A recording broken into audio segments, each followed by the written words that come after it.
How's everyone doing? So, Strength Chat episode 53, and today I have got a very special guest for you. Today I am joined by Matt Wenning, powerlifter, strength coach, and owner of the Ludus Magnus Gym.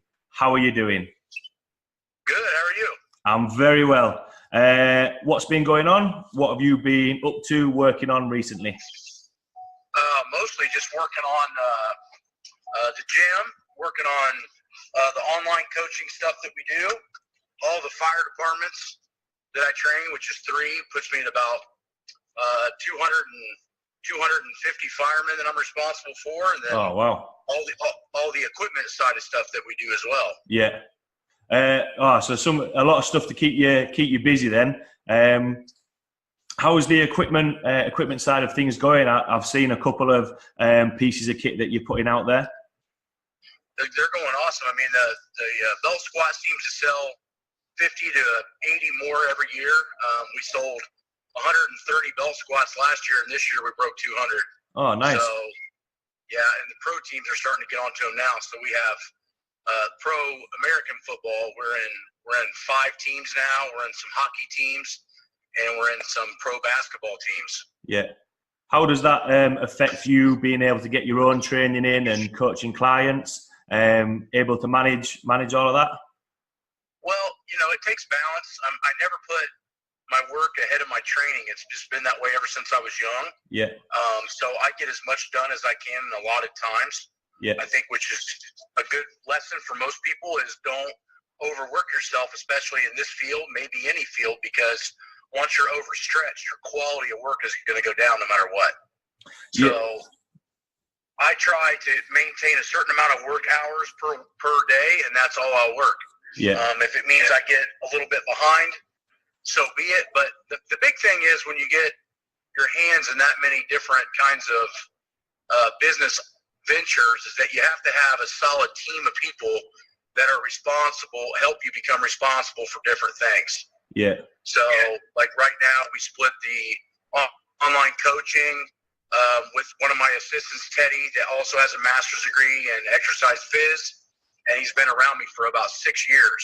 So he can write a workout pretty much as good as I can write a workout. Yeah. Maybe not as good on certain specialized things, but the point is that you got to develop a very good team of people. So the guy that builds my equipment is very good at keeping a schedule.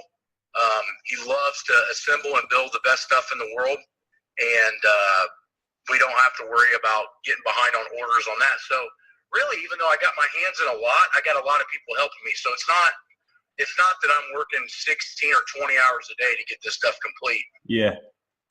Yeah, it looks as though whatever you're doing is working. Because obviously having a successful gym, successful machines that you're selling on as well, fitting your own training in. I think it's something that putting your health and your training first. That's got to be the priority, not necessarily running yourself into the ground, making yourself feel worse. Yeah, and I think the other big thing with that is that it's a lot easier to do what I'm doing in this field, because if you're not fit and you're not healthy, what the hell are you doing telling other people? Yeah, absolutely. And I think in this field especially, there's a lot of that shit going on. There's a lot of people that have never gotten strong, have never gotten insanely fit, and now all of a sudden they're an expert because they read a book or got a degree. And I'm here to tell you that the degrees and the certifications that I have, about 10% of it I actually use, and the other 90 is from my own experiences. So the point is that the reason my systems are really good and the reason they work really well is because I personally trained with them and trained others with them for 25 years. Yeah. I know from doing my own university degree myself. You come out of university and you get thrown in at the deep end coaching people. But it's only, a couple of years down the line that I actually feel a lot more confident in what I'm saying. It just comes with experience, working with different people, trying different things, doing the things yourself. And I'm sort of a big believer in, I wouldn't give someone anything that I wouldn't do myself, or I don't trust, or isn't backed up from, you know, listening to stuff that you've put out there, like coaches like yourself, or whatever the research is saying. Because if not, you're just going in blind, really. Yeah, exactly. So the key is to have a vast array of experiences, always challenge yourself, be comfortable and confident, but always be trying to put yourself in uncomfortable positions as far as learning and evolving, because, you know, a lot of the stuff that I initially took on and got better at, I had no real clue of what I was doing other than I just had my head screwed on straight. Yeah. So the first few fire departments and military that I worked with, I just came in with an open mind and developed my own thought pattern and system. But if I wasn't willing to step out of my comfort zone and try that stuff, I would have been in deep trouble. Yeah. So you've touched on the next question, if you like. Obviously, with your work with the armed forces and the fire brigade and fire departments. For those people listening who maybe don't know your background and how you got to the position that you're in now, do you just want to give a little bit of a background to yourself? Yeah. So I was getting put out in a lot of the big American magazines as one of the top lifters, and also having a very high degree. And the Ranger Regiment of Special Forces saw that in the magazine and contacted me and asked me if I'd be willing to come down and take a look at their training protocols, and that's how it started. So the point of that is that how they you know, those kind of people that do that kind of work, they get found. They're not out looking to get found, if that makes sense. Right. So, like, people ask me, well, how did you get this position? How did you get this position? I said, I got this by getting a master's degree at one of the most difficult schools in the country and having world records. Yeah. So, you know, I'm not saying that you would have to have all that to be where I'm at, but it sure helps. Yeah. So in terms of the degrees and the sort of your career in powerlifting, what sort of the background to that? What was your how did you get to that point? Yeah, so I went and did a job shadow with the head strength coach of the Indianapolis Colts, and his name was John Torring. And John Torring told me what I needed to do in school in order to be a strength coach at a pro football team. So I followed his steps, went back to my hometown, which I had no idea was one of the top exercise science schools in the country. Oh, cool. Long story short, eventually got in, and then worked my way up into graduate programs. So I graduated with a exercise physiology degree in 2003, and then a sports biomechanics master's in 2005, and then directly moved to Ohio, which is about 3 hours from me, and started to train at Westside Barbell. And that's when my lifts went from being American record level to world-class level within the next 2 to 4 years. Nice. So what made obviously doing a degree in exercise physiology, what made the change to do a master's in biomechanics? It's kind of the next step. They don't really want you in America, especially at the good schools. They don't want you to get a master's in what you got your undergrad in. Right. Okay. So they want you to expand your knowledge. So what we did was sports biomechanics was probably the best. This was before you could get a strength conditioning degree. Right. So the biomechanics degree was kind of way more intensive as far as vector algebra and understanding all of the equations for movement and stress points and things like that. So it just had a much more physics background, and I ended up getting a lot out of that biomechanics program because I learned how to move and how to stay away from injury, and that really transferred over to my worth in the tactical fields and in the gym. Yeah, I must admit, physiology and biomechanics, for my degree, I enjoyed both of those topics. And I think when you're using both of those, when it comes to coaching people and you know, getting involved in powerlifting, they both sort of go hand in hand. I think they both complement each other quite well and are two useful tools to have. Yeah. I mean, in reality, I think as a strength coach, biomechanics background is way more important than exercise physiology. Yeah. But I think you have to build up on one another. The exercise physiology gave me a really good base of anatomy, gave me a general base of physiology, and the biomechanics gave me a very, very fine-tuned idea of understanding proper human movement, bone stressors, joint angles and things of that nature. Yeah. So that sort of leads on to my next question, and obviously you touched on it that you got messaged by the armed forces to help with their training. So yeah. How did the Mountain Athlete Warrior program come about? Well, we had to design something. The guys were all fighting in Afghanistan and still are at the time, and they had altitude and mountainous issues. So the thing was at the beginning was to design a protocol and a training system that was going to work very well at high altitudes and very well in mountainous rocky terrain. So it kind of just named it to kind of keep it on the right directive. Yeah. So once we developed that system, we needed an ability to create quick reads and reference manuals for the guys. And the Rangers have what they call the Ranger Athlete Warrior program. So I just thought that the Mountain Athlete Warrior program would be a great name and also be a directive in the understanding of why it's made that way. Yeah. It's made to help with high altitudes and the types of injuries and strength deficits that occur in a mountainous terrain. Right, okay. So obviously you mentioned about having the masters in biomechanics, which helped you learn about the human movement. What was the foundations of that program? Because obviously you mentioned that getting out your comfort zone, training, it's a lot different to maybe training a powerlifter or someone wanting to just get generally stronger. What was the foundation of the program working with the Rangers? Well, it's the foundation of everything that I always talk about, which is the foundation was the weaknesses. Yeah. We took the injury rates, we took the performance standards, and we looked and saw where the deficits were, and we worked on those instead of just some arbitrary bullshit. Yeah. And that's what I find the problem is even if you look on like my Instagram or my YouTube channel, or I ask people to ask questions, the first thing they ask is, how do you train for football? How do you train for military? How do you train for fire? And the answer is all of those are wrong. You don't train for specificities until you have generalities. And what that means is that your body has to be well-rounded first and have very little or small weaknesses before you can apply a specific standard training protocol. And that's where everybody screws up. Yeah. Is they go, well, I want to train for football or I want to train for this. You need to train for you and what your weaknesses are and fix those problems before you do specific type training.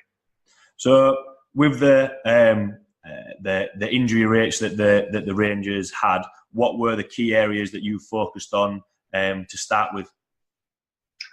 Knee integrity, lower back health, and shoulder and upper back posture for neck and lumbar and thoracic spine issues. Okay. So we started to see that those were the major issues of that population. So the workouts were designed in order to fix those areas, and it worked flawlessly. It actually worked better than anything that had ever been applied. Okay. So what were they doing so poorly beforehand to have such high injuries, or is it just a case of they didn't have anything in place and the nature of the job, they are going to get injured?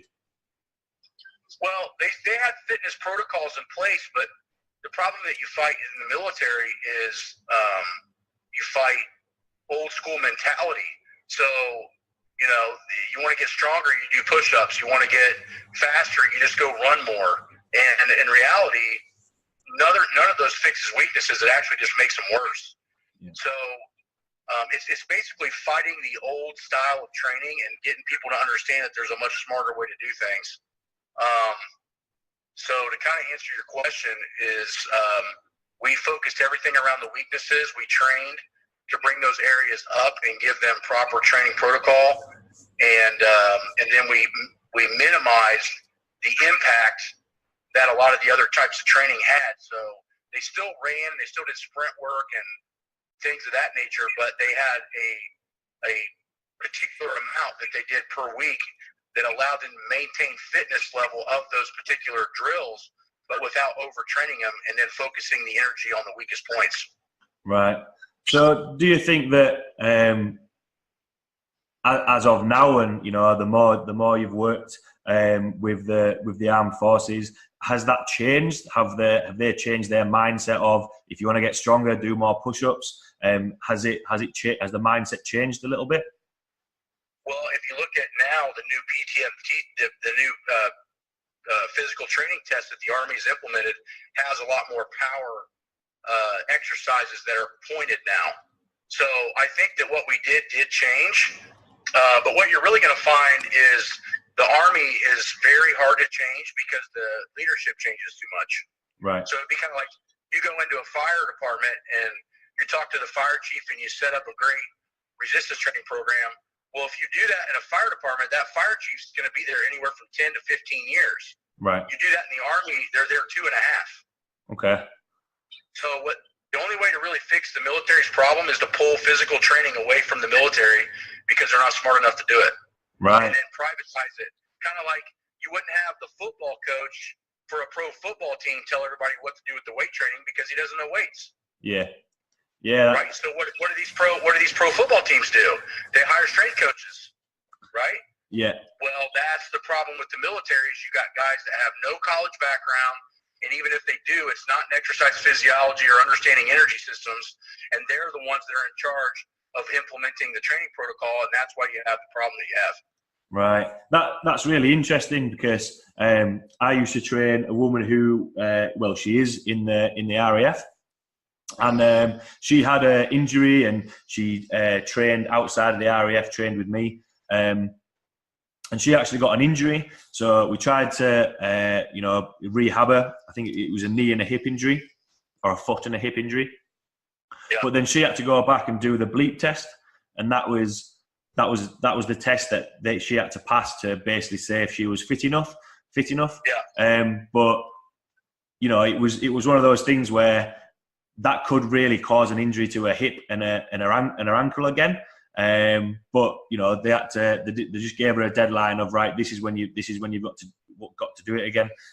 Which is, if there had been other tests in place, other alternative tests that she would have been able to pass, that wouldn't have such a hammer on her joints, which was the cause of most things anyway. When they're getting sent out for runs and that sort of stuff. Interesting. Your thoughts on that it has to change from somewhere else. So I think that the problem is if all the guys that were in charge of PT had to sit in it, the Mountain Athlete Warriors a 40-hour classroom.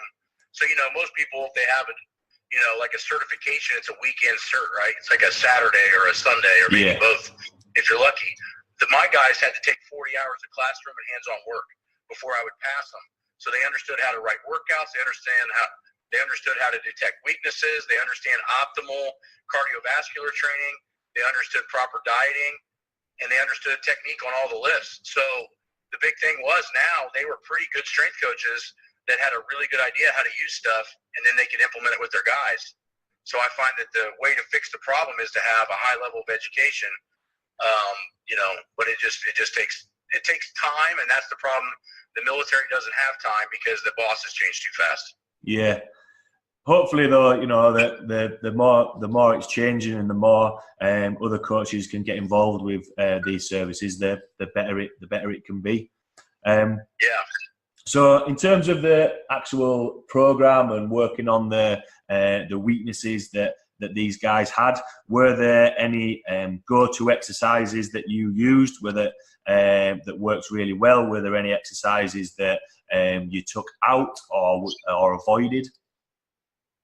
Yeah, I mean, it comes down to biomechanics again and anthropometrics. So it depends on the person's injuries or build or things of that nature. But we try to do everything traction-based. So a lot of 45-degree back extensions instead of stiff-legged deadlifts, a lot of belt squats in place of even normal squats occasionally, a lot of glute ham raises to build up the lower back, glutes and hamstrings and calves instead of just doing basic other stuff. And then instead of doing as much anterior pressing work, what push-ups would do, we did tons and tons of rows and rear delts to reset the posture of most military guys, if they're in any kind of SF units or whatever, are going to have a messed up posture due to just carrying 50 and 80 pound rucks for 20 miles. So You have to do everything based on their posture. So if you're doing exercises that are going to enhance posture, then you're probably about 90% right of what you're doing. If you're doing exercises that are going to degrade posture, military presses, lots of front presses and things of that nature, you're eventually just causing the shoulder and the spine more anterior rotation or pulled forward, and you're just causing more neck and spine issues. So you have to look at how much pressure the body's getting anteriorly, and then make sure you try to at least match it posteriorly. Yeah, and as well, I think, you know, when you're mentioning there about, you know, carrying big rucksacks, you know, doing loads of different movements, it's just making them robust enough as well, and, you know, adding in, I could imagine adding in different movements because of the nature of their work. Yeah, and you know, you could have got away, and the other reason the military is having a problem is because they got away with this shit for so long. And the reason that they did is because the average guy coming out in the 60s and 70s probably came from a farm, was baling hay in the summers, was carrying, barrels and buckets of rocks around on the farm.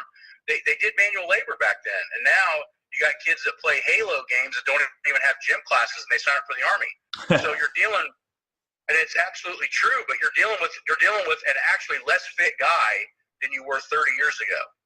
Yeah, I must admit, you know, working with, and this goes nicely on to the next question that I'll be chatting about. Working with, I work with quite a lot of general population people, and the amount of times that, you know, just the society that we're in now, a lot of people sit down at work, sit down when they're driving, when they get home, they sit down, they're hunched over desks, and when you're chatting there about posture, you know, anteriorly, you know, really strong or really tight, but then everything at the back, rounded shoulders, dodgy shoulders, really tight hips, and it affects everyday movement. And then when you try and get them in where they're squatting or trying to do a hinge movement, they just don't have that movement there. Whereas, you know, as kids playing around, that movement's still there. Yeah, so basically the problem is at 18, they've already reinforced these horrible motor patterns. They have very low fitness levels, and then they're coming into the same basic training that the guy was 30 years ago. And back 30 years ago, you could take the average Army guy and beat the shit out of them, and they would recover from it because they worked on a farm all day. Yeah. Now, they didn't even have a gym class, so their bodies and their bone structures can't take it, and that's why you're seeing this huge injury almost increase constantly, is because if you don't have the same person coming in to sign up for the Army, you can't train them the same way. Yeah. I mean, I can't say, you know, if you come to me and say, hey, Matt, I want to be a powerlifter, and you've never squatted a bar, I cannot start you in the same place that somebody can already squat 500. Yeah. Yeah. But the Army doesn't think that way, which is just blows my mind. Yeah. On a complete tangent, just thinking off the top of my head, it'd be quite interesting. I don't know how far the records or statistics go back. Would we have a look at the injury rate, you know, quite a few years ago, and compare it to now? And I've seen it, and it's super easy to understand. Yeah. Just the same thing we're talking about now. The guys back then were in better shape, and now they're weak. 1, 2, back then they didn't have armor and GPS systems and all the other stuff they carry, so they were carrying less weight, they were stronger, and those two things right there are your problem. Yeah. So now the average soldier is carrying into battle at minimum 40 to 60 pounds, and at maximum close to 100, and they didn't have that kind of gear back then. Yeah. So, you know, you just got shot at, and if you got hit, you died. Now you got armor plates, and you got helmets, and you got GPS systems, and you got walkie-talkies, and you got radios.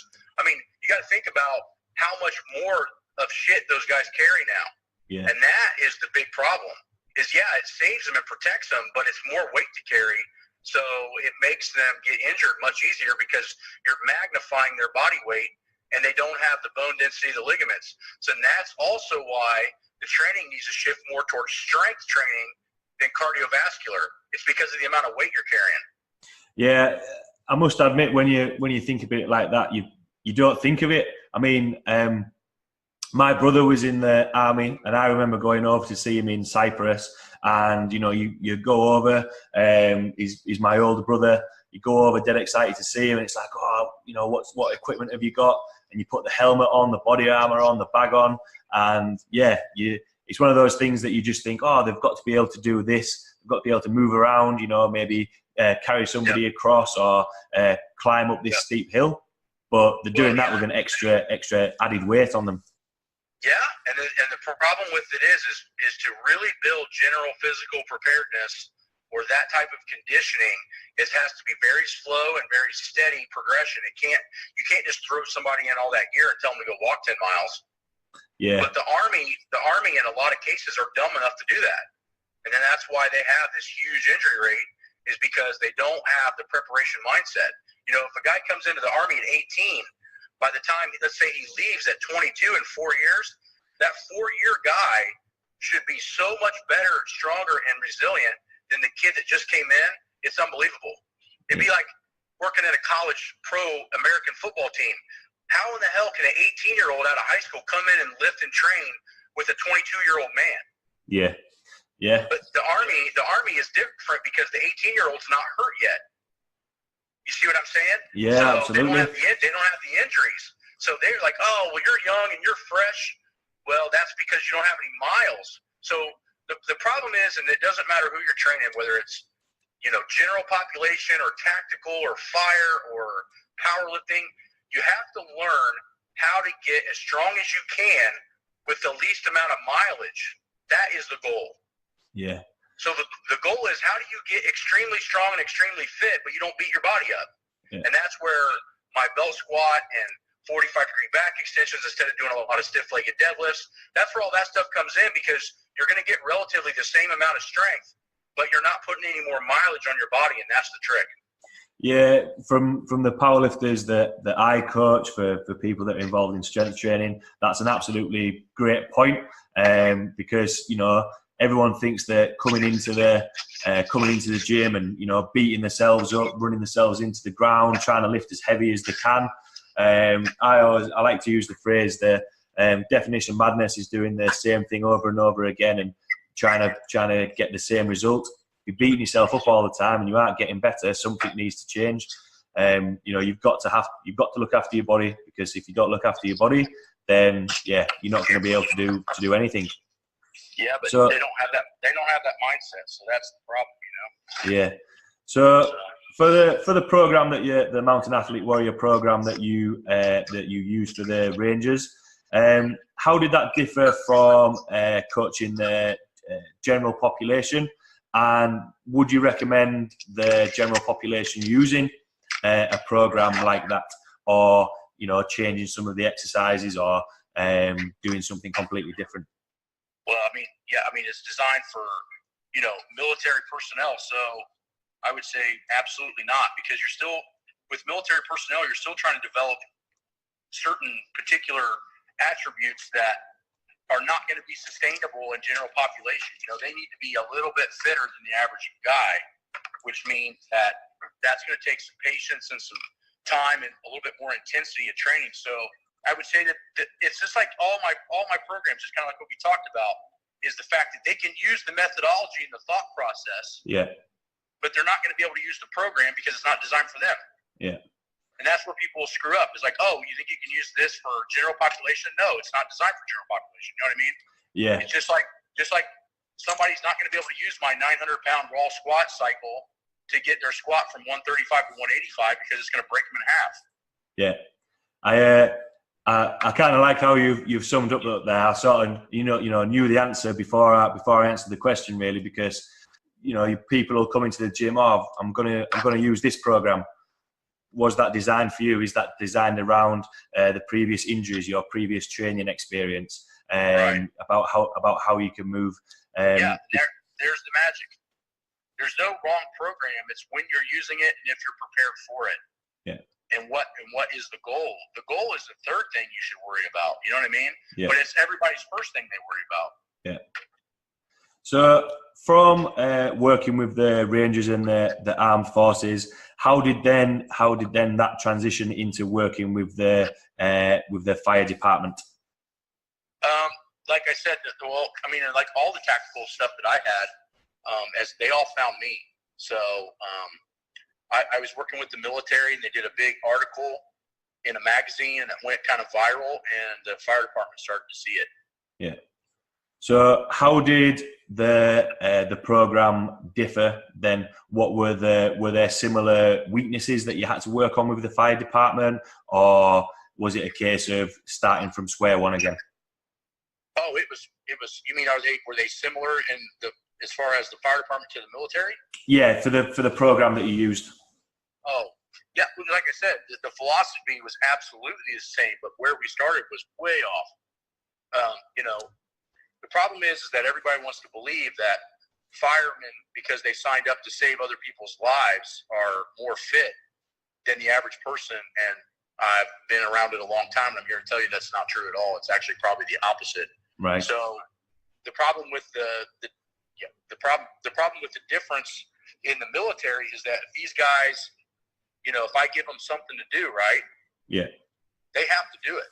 Like, there's no ifs, ands, or buts. Your ass is grass if you don't do what I tell you. In the fire service, those guys don't have to listen to me. I have to win them over. Right. Okay. That makes sense. So, and you're changing a culture. Yeah. So for the training splits, then going into something like this and working on the weaknesses, what were the days of training that you looked like? How were the days split into strength and conditioning days? How did that work? For the military or the fire department? For both, going in and starting from scratch from both. That is a long question. They're completely different because in the military, as I told you, we don't have time to worry about getting them in shape and take a long time to get there because these guys will get deployed within 6 months to a year. Yeah. So they have to be a little bit more overtrained than the fire department. The methodology is exactly the same. Yeah. But the problem is that in the military is a little more rushed, and the fire department has to be slowed down because the thing of it is that if you're in the military for a long time, you're in the military for 8 years, right? Yeah.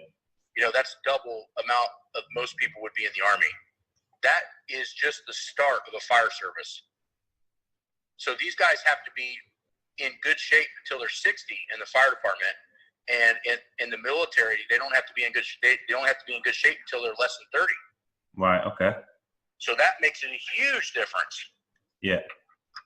So makes sense. Yeah, you sometimes forget and think about that when they're doing fitness and strength training, that you just think coming from a general population background, that you've got all the time, you've got all the time in the world to spend with them. I know I worked a little bit with in professional sport with two rugby teams, and yeah, it is a little bit when the head coach is saying, right, you've got X amount of time to work with the athletes, and then I want them out on the field, or I want them to be able to play on a Saturday or a Sunday.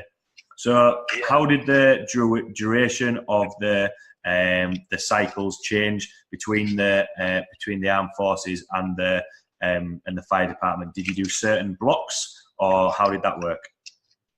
It just depended on how old they were and how many injuries they had. The problem is like I said, the program is not complex. The real magic of any program is knowing where to start. Yeah. So with the fire service, they learn how to develop enough general capacity to develop just to be able to do a warm-up. And then the military has to do the whole grommet quickly because we don't have time, but they're also in their prime as far as age. So that's not a huge issue in recovery-wise. Yeah. So the blocks were vastly all over the place, but I would say that think about a block, a 5-year. So we use a 5-year block for fire service. So my idea when I come into the fire department is to get the guys super strong in 5 years. Right. That's how long it takes. If you're going to do it slow and create no new injuries. Yeah. Okay. So now in the military, we try to make that 5-year 1 year. Right. Wow. Okay. So that. So, well, imagine. I mean, I know the people are going to shit their pants, but the average fire department guy can barely deadlift 200 pounds. Yeah. And I suppose when you're working with the different mindsets, the military personnel, if you say we've got a year to do it, they'll come in and put the work in. Whereas, like you mentioned about the fire department, I can imagine that will take a little bit longer as well. Yeah, so, you gotta start them off easy, and when the guys come in and they're working out, they're like, "Oh, I didn't get that sore from that." Now they're going to do it some more. Now they're going to do it some more and some more and some more. Yeah. The military guys, because they're in their prime, they want their asses kicked. Yeah. You know, most of the time, you kick their ass, but you kick their ass smarter. Yeah. So it's just hard because the problem with real great and proper training is that there is no cookie cutter idea. You have these philosophies in your head of how you do things, but your timelines have to drastically change based on age, experience, and previous athleticism. Yeah. Did you find that in the fire department that there was more people that had a little bit more training experience rather than the military? Obviously, you mentioned going in at 18, having not done anything before, whereas in the fire department they might have had other jobs and then gravitated towards the fire department. Did you find that there was people that had previous training experience? I found that they were both equally shitty. All right. Yeah, I mean, the military was shitty because they didn't have any experience. They usually came right out of high school. And the fire departments were shitty because most of them come in and they think they're alpha males. Right. They're badasses, and they've never done anything. They run into a real alpha male, and they realize, oh my God, I'm weak as shit, and I'm not strong at all. Right. So the problem is like you're dealing with like firemen can be somewhat like weekend warriors, and military guys are like snot-nosed kids. Right. You know? And you find that, and then you build them up from there, and you get them way better. But I'm just saying, if you were to think about, that's where you start these guys, right? I mean, you got to be careful with weekend warriors because these guys aren't strong, but they have egos. And then you have the young snot-nosed kid that has an ego because he's 18 years old and full of testosterone. But you got to be careful with what you do with them too, because they usually don't sleep well. Their nutrition's terrible. They're drinking probably. So you have all of these external factors that really make the training protocol, minute as far as when it first starts. Yeah, it's interesting that you say that about the sleep and nutrition. Having spoken to, powerlifters such as yourself and other coaches, everything outside of the training program is, I think, sometimes overlooked, and which is equally important. If you're not sleeping well enough, you're just going to be knackered. The quality of training isn't going to be as good. Yeah, it doesn't matter. That's what I try to tell these guys, They're asking me about drinking energy drinks or taking supplements. And I go, well, how many hours of sleep did you get last night? Oh, I got like 4. I'm like, dude, you're being ridiculous. But you see that problem in the fire service. You see that problem in the military. They don't understand that the most simple things to getting better are right in front of their face. Yeah. So when you chat there about, the starting point of, that they're not very strong at the start, what in your mind was the end product? What was a good level of strength that got the fire department and the military to a point where injuries are at a minimum and everything's sort of falling into place? Was there a target weight that you had in mind, or a level of strength that they could achieve? Yeah, I mean, I think that the average person, the average male, should be trying to, if they're in these fields, trying to at least, at bare minimum, be able to deadlift 400 to 500. 500 being the upper echelon, 400 being the lower echelon. Yeah. And the reason is because if you look at the forces that they're applied on their bodies, if you jump down off of a fire truck with all your gear on and land, and you weigh 220, you're going to hit the ground with about 450 pounds of force. Yeah. Okay, so let's say the average fireman deadlifts 200 pounds. What do you think happens to the ACL? What do you think happens to the hip? What do you think happens to the lower back? Yeah. So the problem is when you're dealing with accelerative or gravitational forces, they fall off a ladder even only from up 2 or 3 steps, or they fall out of a second-story building. They're landing and hitting impacted forces that they can't even come close to lifting. Yeah. You get those impacted forces as close as you can to the amount of weight that they can lift. Now your injury rate's going to drop. So what we did at the fire service at Dublin was we pushed their deadlift when I first started was a little under 200 as a whole department, about 135 guys. Yeah. and now it's almost 400 as an average. Yeah. Wow. Okay. So we got some guys that are up close to 600 now. The injury, we are spending less. We're spending $250,000 to $300,000 less per year on insurance claims because now the guys are strong enough to do their job. Yeah, I think that sums up the benefit of strength training. Everyone talks about being fitter and wanting to do this or wanting to do that, but it's a great point that you've just made. Strength is the foundation of everything, and the stats that you've just said there, speak for themselves. Yeah, it makes it simple because here's the deal. I don't know what it's like over in Ireland, but people aren't getting any smaller.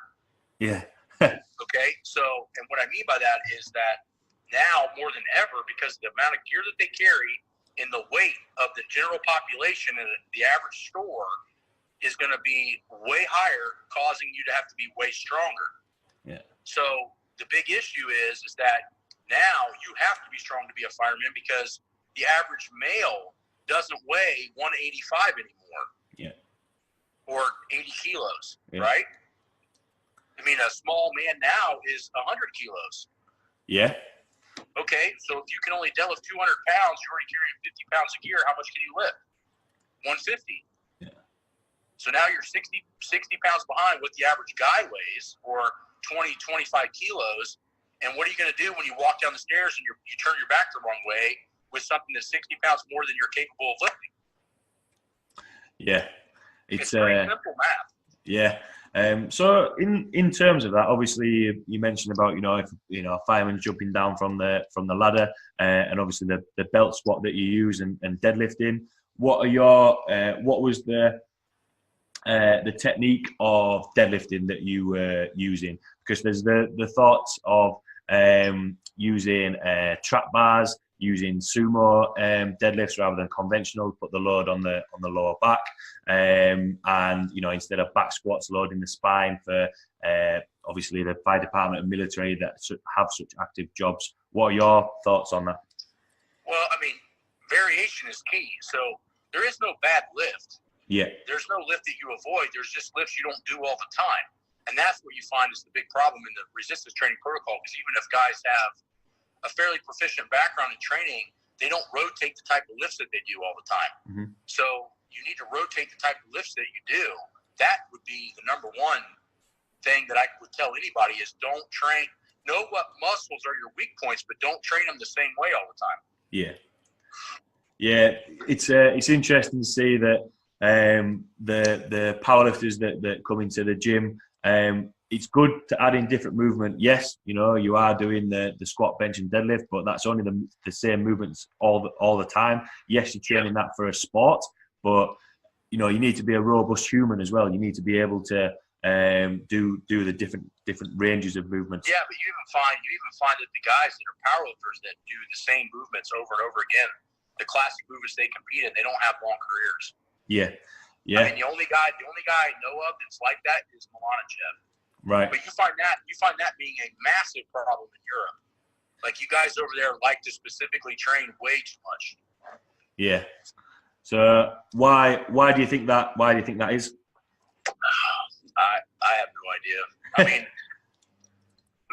I broke 4 world records. I got a master's degree. I try to put out as much stuff as I can to tell people how to train correctly, and nobody listens. So I don't really know. I think it's because it takes brains and it takes thought if you really want to know the truth. Yeah. I think that's the same problem with the military and the fire departments, is that to train smart and do it right, it takes a lot of thought and a lot of research, and people just want to think it's as easy as just going in and working out. It's not.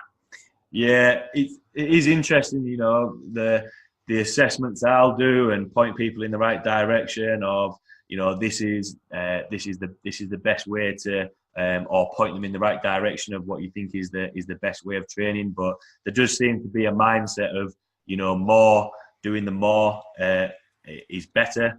And, when you're walking out the gym or crawling out of the gym in absolute bits, that's the sign of that's the sign of a good workout. I think it's changing slowly, with the content that yourself put out. But yeah, there's still that underlying thing of I've got to do more. But what I say is, why why do 10 exercises when to try and achieve your goal when you could do 3, which you know doesn't put as much pressure on your body, and you walk out not being battered. Yeah, and that's the big thing is like nobody thinks, how do I get stronger with the least amount of mileage? And that should be on everybody's mind. Yeah. No matter what the goal is. If you're trying to be a fireman, policeman, military, powerlifter, doesn't matter. How do you get to the most proficient and best that you can possibly be with the least amount of mileage? And that's the question. Yeah. So I mentioned, you know, before we started the podcast that the gym that I work at, we've taken on a contract to work with the West Yorkshire Fire Department to train the guys that are on shift to keep them fit and strong and being able to work to the best capacity that they can. What are your thoughts on sort of the other services? So, you know, police and ambulance. Do you think there'd ever be a route to, or whether they'll seek out help to improve the strength of their employees? Yeah, I mean, that's what I do right now. But the thing of it is that what's really going to drive it is the insurance costs. Right. So as it gets more and more expensive to have fat guys on your squad that don't work out and take a bunch of medication and heart pills and blood pressure pills because they don't want to train, when the companies finally go, look, we cannot afford to keep you guys on this. If you're not going to stay in good shape, you're going to have to lose your job. If that happens, you're going to see it go viral everywhere. Right. That makes sense. So it basically comes back down to money. When it costs too much to do business is when you're going to see it change. Yeah. It's interesting that's not necessarily the way you want things to go around, really, you know. Well, hell no. Yeah. You want those guys that have those jobs to have some fucking dignity and go, I'm not going to go into a burning building try to save people when I can't even save myself. Yeah. That's what you want to see out of those jobs. But the problem is they get complacent. You know, I don't know what it's like over there, but their unions are really strong. They have excellent pay, and they just think it won't happen to them. And that's how it is. You know what I mean? Yeah. Yeah, it's interesting to see, and you know, we've the gym that I work at, we've started that contract this month, and especially, you know, looking at the work that you've done, it is interesting to see. You look at some of the movement that they have when they come in, and you know, it's exactly as you've said. Those guys there are expected to go into a burning building and save someone, but you know, they're struggling to do a hinge. They can't squat properly. It's it's really interesting to see. It's super scary because then you're like, oh my God, we pay taxes for this service, and this is the kind of people we have. Yeah, it's kind of crazy. Yeah. So for the people listening who might be serving as a fireman or working in services, or even listening and they are in the armed forces, what would be your, or even the general population that are listening, to add in a little bit of, you know, not running themselves into the ground, what would be your take-home points and words of wisdom from this podcast? Well, the first thing is, you know, do what you can recover from, not what you think you need to be doing at this time. So soreness is not a good indicator of a hard training protocol. Make sure that you have as many ducks in a row as possible, with your nutrition being on point, your sleep being on point, before you start worrying about increasing your intensity of your training. Try to worry about increasing the intensity of your recovery. I think that is a huge missed problem, because everybody thinks they just need to work harder. But at the end of the day, if you can't recover from it, it's basically as good as doing nothing. Yeah. The next thing is make sure that you're training your weaknesses. So if your lower back's constantly giving you fits, or your hamstrings are super tight and weak, then make sure that those are areas in which you're putting the most of your emphasis on. Don't be the guy that has no glutes and a weak lower back, and you want to go to the gym and do biceps curls and tell people you work out. Yeah. I think that is the big takeaways that you need to come from that. And remember that bodybuilding is for aesthetics, and you need to be more of a performance-trained athlete if you're going to be, whether it's general population all the way up to fire service or military. You need to train to be a better athlete, and that doesn't necessarily mean that you train the bodybuilding muscles. Yeah, Yeah, that's absolutely summed it up. What's literally just come to mind is so before the powerlifting, on a little bit of a tangent, before the powerlifting club that I run, everyone will do some sort of glute activation, core activation, work getting them prepped for training. And sometimes it's a case of, we might do banded glute bridges or, banded crab walks. And it was, I thought... that's the other thing that kind of stirs to mind too is remember that mobility is your big key anti-injury weapon. So make sure when you're doing your exercises, don't worry about the weight, worry about the range of motion. Yeah. Worry about looking technically sound before you increase weight. Yeah. That's another huge thing that I think people, they'll start looking terrible to go heavier, and remember that you're just reinforcing bad motor patterns. Yeah. I can see myself speaking to my clients from what you're saying there, so I know I'm not going too far wrong. Then you're probably a pretty good trainer then. Oh, thank you very much. But it was from the using the bands. The comment was sort of, I thought these were women exercises for glutes, and it's like, no. For if you want to be strong, having big strong glutes, hamstrings that work, a healthy lower back. It's not just for it's good if a woman has big strong glutes, but for a guy as well, for anyone, that's how for general health, keeping the lower back healthy, getting stronger. Yeah, when I was at my strongest, the tape measure around my glutes was 49.5 inches. Wow. And then my waist at that time was like 39 to 40, and now my glutes are like 47, and my waist is 34. Yeah, So the point is that the reason I can deadlift, close to 400 kilos and squat 400 kilos is because of my glutes and my hamstring size. Yeah, it's I always take it as also why I probably never had back issues and knee issues.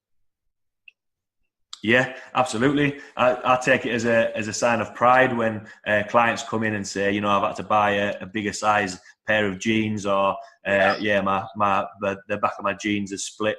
I take that as a badge of honor, really. Yeah, exactly. That means you're doing the right thing. So for obviously you mentioned I've seen the content that you put out there, which helps me as a coach as well.